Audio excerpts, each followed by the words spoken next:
everyone, welcome back to Dr. Pyro Lifestyle ani ma Dr. Priyanka आरो सासे dentist जायफ्रा गोदान नायदों आं सासे डेन्टिस्ट आरो आंनि चेनेलावहाय नोंथांमोना हाथाइ डेन्टेल प्रब्लेमजों लोगोसे माखासे लाइफस्टाइल भिडिअस नायनो मोनगोन स आंनि चेनेलाव थांनानैहाय सबस्क्राइब खालाम स दिनैनि भिडिअआ आंना मोस्टलि जायफ्रा रिक्वेस्ट खालामदों माखासे मेडिकेशननि बारै दिनैहाय आङो नोंथांमोननो एसे खोन्थागोन स्पेशली माउथवाश आरो टुथपेस्टफोरनि थाखाय जायफ्रा सोंहरदों स माउथवाश होनोबा जोङो माउथवाश बायनायनि सिगां आं सिगांबो होनखाबाय माखासे गोनां खोथाखौ जोङो गोसोआव लानांगौ बेनो जाहैबाय कि जोंना माउथवाशा एलकहल फ्री जानांगौ आरो बियो जुदि डायबेटिक बा सुगार पेशेन्टफोर दङबा बियो सुगार फ्री माउथवाशफोरखौहाय बियो यूज खालामनांगौ स आं दिनैहाय माखासे बेसिक्स कमन जेखौहाय जोङो बिराद एभेलेबल मोनखायो मार्केट्सआवहाय बेयो केमिस्ट शप बा फार्मासिसफ्राव नोंथांमोना इजिलि बेखौहाय मोनगोन स बेनि बारै आं दिनै एसे खोन्थागोन आरो बेफोरनि गासैखौबो आङो आंनि डेसक्रिप्शनावहाय नामफोरखौ होनानै होगोन स नोंथांमोना बेनिफ्राय नायनानैहाय स फार्स्टआवहाय आं रायलायगोन माउथवाशनि बारै स जुदि जायफोरना खुगा मोनामनाय दङ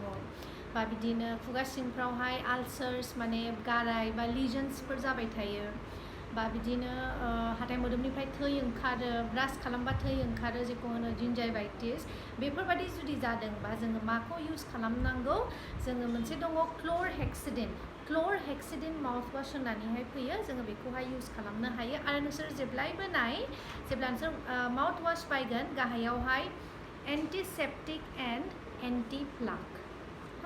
एन्टिसेप्टिक एन्ड एन्टिप्लाक नंगौना नङा आं मिथिला एन्टिसेप्टिक एन्ड एन्टिप्लाक होननायखौहाय जोङो यूज खालामनांगौ बेफोरो माने जोंनि खुगानि जुदि माबाफोर मैलाफोर दंबा बेखौहाय जोङो साफा खालामो आरो माउथवाशखौहाय जेब्लायबो जोङो डेइलि यूज खालामनो नाङा डेइलि यूज खालामनो नाङा जोङो उइकआवहाय बिदिनो जोङो 3 टाइम्स खेबथामसो जोङो यूज खालामनांगौ आरो आङो सिगांनो खोन्थाखाबाय जोङो माउथवाश यूज खालामनायनि सिगां अलवेज जोङो इन्सट्राक्शनखौ नायनांगौ कि जों बेवहाय दै लगायनानै यूज खालामनांगौ ना दै लगायालासिनो जोङो यूज खालामनांगौ स बेयो मोनसे क्ल'रहेक्सिडिन माउथवाशानो वान अफ द मोस्ट कमन स आं बिनि नामखौहाय डिस्क्रिप्शनाव होनानै होगोन नोंथांमोना नायनानै लानो हागोन आरो नेक्स्टआवहाय जोंना मोनसे दङ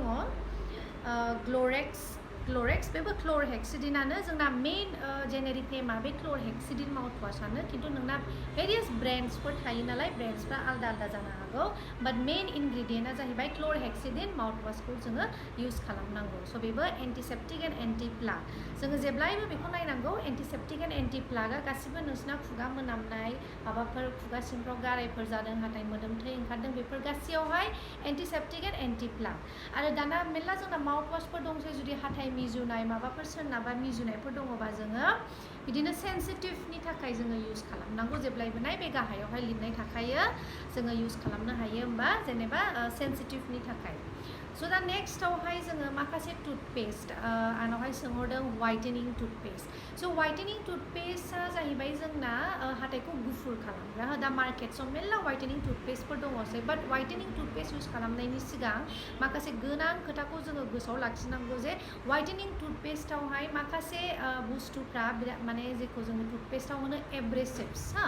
एब्रेसिभ्सआ माने जोंना हाथाइखौहाय बियो साफा खालामो ब्लिचिंनि मोनसे एजेन्ट थायो स बियो एसे स्ट्रं जायो स जायफोरना जुदि हाथाइ मोदोमा बिराद सेन्सिटिभ बा बिराद हाथाइफ्रा मिजिवो बा हाथाइ मोदोमनि प्रब्लेमफोर दङबा आं रेकमेन्ड खालामो कि बिसोरो वाइटेनिं टुथपेस्टखौहाय यूज खालामनो नाङा जुदि जायफोरहा जेबो गाम्सनि जेबो प्रब्लेम गैया बा जेबो सेन्सिटिभिटिनि प्रब्लेम गैया बेफोरो वाइटेनिं टुथपेस्टखौहाय यूज खालामनो हायो स जोंना वाइटेनिं टुथपेस्टआवहायथ' आंनावहाय दा बे गैया बाट नोंथांमोना मोनसे दङ कलगेट भिजिबल टुथपेस्ट होननानैहाय कलगेट भिजिबल वाइटेनिं टिक होननानैहाय बेखौ नायनो हागोन आं नामखौ लिरगोन थ' बेखौ नायनानैहाय नोंसोरो चेक खालामनो हागोन स आरो नेक्स्टआवहाय जुदि माबाफोर नोंथांमोना हाथाइफोर मिजिवदों हाथाइ मिजिवनाय गुसु गुदुं जायोबा मिजिवो बेफोरनि थाखाय जोंहा मोनसे दङ बेनो जाहैबाय थार्मोकाइन्ड एफ जेल होननाय मोनसे थार्मोकाइन्ड मेनकाइन्डनि बियो मोनसे टुथपेस्ट स बेखौहाय नोंथांमोना यूज खालामनो हायो बियो नोंथांमोना पेपारमिन्ट फ्लेभारनि थायो बियो सुगार फ्रिबो जुदि डायबेटिकफ्रा बेखौहाय यूज खालामनो हागोन थार्मोकाइन्ड एफ जेल होननानैहाय आरो बिनि इनग्रेडियेन्ट्सआव आङो सिगांनो खोन्थाखाबाय जेब्लायबो फ्ल'राइड गोनांखौ जोङो यूज खालामनांगौ टुथपेस्टआ स बेवहाय फ्ल'राइडबो दङ आरो बियो माखासे नोंथांमोना हाथाइ मिजुनाय मानाय बेफोरनि थाखायबो बियो थाङो थार्मोकाइन F जेल आं बिनि लिंकखौबो होनानै होगोन सेम बिदिनो जोंहा मोनसे दंबावो आच्छा मोनसे दङ नैबे स्नोडेन्ट व्हाइटनिं टुथपेस्ट होननाय ओके स्नोडेन्ट व्हाइटनिं बे व्हाइटनिं टुथपेस्टनि बारै आङो खोन्थाखाबाय स' जुदि गाम प्रब्लेम्स बा हाथाइ सेन्सिटिभिटिफोर दङबा व्हाइटनिं टुथपेस्टखौहाय इउज खालामैयानो मोजां एन्ड जायफ्रा बिदिनो खुगायावहाय अरेल आलसार्स माने खुगा सिंफ्राव गाराय जानायफोर दङबा स' बेनि थाखायहाय मोनसे दङ जोंहा नैबे टार्बोकर्डआ ब्रेन्ड नेम बाट जोंना मेइन इनग्रेडियेन्टआ जाहैबाय ट्रायामसिनालन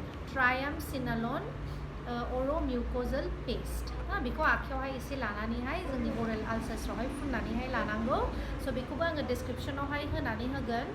जोङो जेब्लायबो जेनेरिक नेमखौहाय नायनांगौ थ' बे जेनेरिक नेमखौहाय दिन्थिबानो नोंथांमोननो भेरियास ब्रेन्डफोरनि बेखौहाय मिन्थिखागोन फार्मासिस्टफ्रा स' बेफोरखौहाय नोंथांमोना माखासे इउज खालामनो हायो अके माखासे मेडिसिन्सफोरखौहाय आङो उइदाउट प्रेसक्रिपसन होनो एसे उसुबिदा स' बेखायनो आङो नैबे माउथवाश आरो टुथपेस्टफोरखौहाय नोंथांमोननो खोन्थादों स' बेफोरो बेसिकलि बेसिक्स